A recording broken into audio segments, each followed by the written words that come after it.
உங்களுக்கான தேவனுடைய வார்த்தை. என் சத்துருவே, எனக்கு விரோதமாய் சந்தோஷப்படாதே. நான் விழுந்தாலும் எழுந்திருப்பேன். நான் இருளிலே உட்கார்ந்தால் கர்த்தர் எனக்கு வெளிச்சமாயிருப்பார். மீகா 7:8.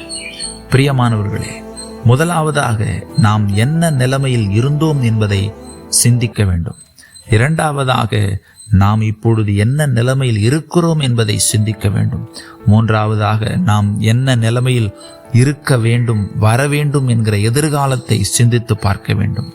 ஏன் இந்த பிரச்சனை, ஏன் இந்த வீழ்ச்சி, ஏன் இந்த தோல்வி, ஏன் இந்த நஷ்டம், ஏன் இந்த சமாதான குறைவு, என்ன காரணம் என்பதை முதலாவது நாம் சிந்திக்க வேண்டும். நம்முடைய தோல்விக்கான காரணங்களை ஆராய்ந்து பார்க்க வேண்டும்.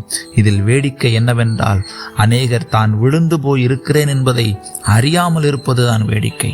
பிரியமானவர்களே, உங்கள் காரியங்களை சிந்தித்து பாருங்கள். கர்த்தர் உங்களுக்கு வெளிச்சமாயிருப்பார். உங்களை எழும்பி நடக்க பண்ணுவார், உயர்த்துவார். ஆமென்.